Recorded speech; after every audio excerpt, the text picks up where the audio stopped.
Good afternoon, everybody, and welcome to the Hungaroring for the second race of the weekend. It's round 14 of the FIA Formula 2 Championship of 2012. And as you can see, it's the penultimate round of the championship. We're here at the Hungaroring. Only Monza to go at the end of September, and then we will have brought this entertaining 2012 Formula 2 season to a conclusion. The championship, though, could be decided today at this very sunny Hungaroring. 31 degrees the track temperature, 26 degrees air temperature. I'm sure James Gornall, who's alongside me, thinks it's a little bit hotter than that when he jogs back round to the podium later on. But there you can see the water park over the far side up the hill, the lovely Hungarian statue on the left-hand side, and you can see some Formula 2 cars making their way to the grid.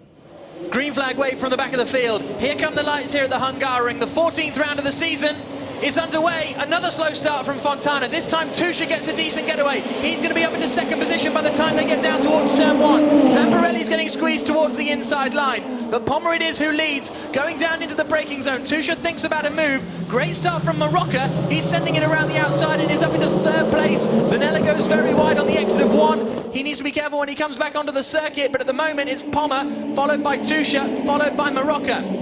Into turn two. No dramas here on the first lap this time around, which is good to see. And Zamparelli's got past Marocca. I think he went around the outside there, just like he did yesterday. Brilliant stuff from Dino Zamparelli as they run up the hill towards turn four for the first time. But now Matteo Tuscia is exactly where he wants to be, behind Marcus Pommer. Obviously, he'd rather be in front, but he's made up that position at the start. Much tidier first lap from all the guys in this race. Yesterday, I think, a few people making far too many mistakes coming together. So this is shaping up nicely to be a good, long, hard-fought race. Bacchetta trying to put Mihai Marinescu under some pressure further back. He's got Dan McKenzie right up behind him.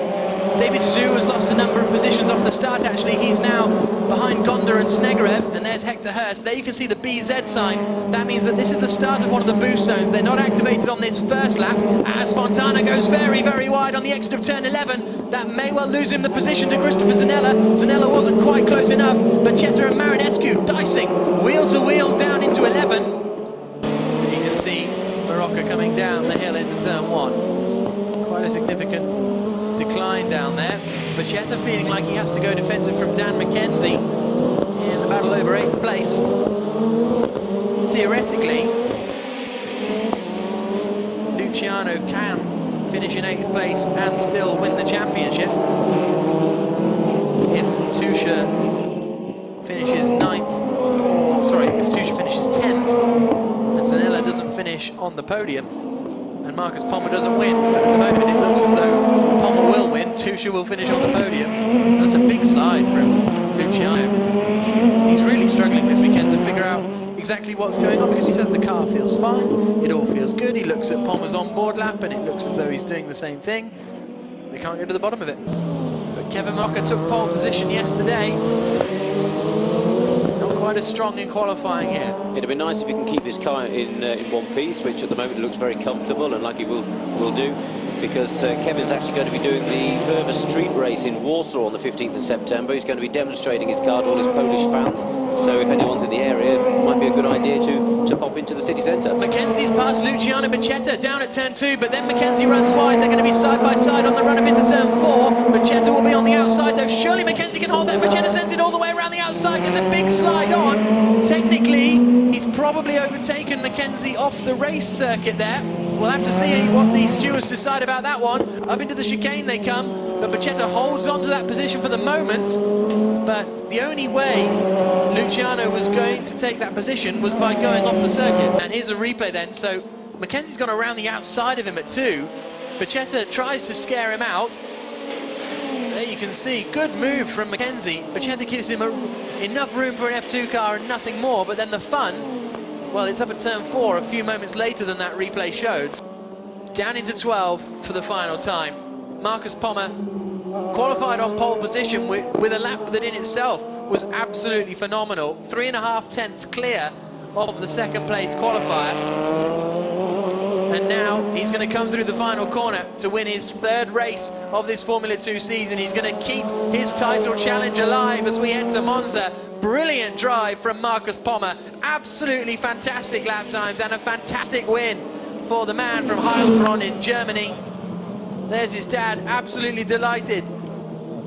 on the sideline, a little shake of the hand. Here comes Matteo Tuscia to finish second. He's still in the championship hunt as well. Things are crescendoing beautifully for Monza. Great drive from Dino Zamparelli, the young man from the southwest, getting his second podium of the season, and this one was absolutely well deserved. Marocca in fourth, Fontana in fifth, sixth place for Christopher Zanella, seventh for Mihai Marinescu, eighth place for Luciano Becchetta. He holds on against Dan McKenzie. That was a great little scrap that those two had. 10th place and another point for Axel Jeffries, David Zhu in 11th, Gonda in 12th. Here's how it looks in the championship then, as I say. Pommer only 10 points behind Matteo Tuscia. Christopher Zanella may just be out of the championship challenge. He's only 4 points behind Marcus Pommer, but he does have some 8 points to drop, so that may well just be out of it for Zanella. But now Pommer, Tuscia and Zamparelli will spray the champagne at the end of a very successful first weekend for Formula 2 in Hungary. They can't wait to get it going, and away goes Tuscia. Both soaking Marcus Pommer as he finally manages to get his champagne uncorked. So from everyone here at FIA Formula 2, from James Gornall down in the pit lane and myself, Jack Nicholls, we've enjoyed having your company here, and we hope you will join us in Monza at the end of September for the Championship Showdown. We'll see you then.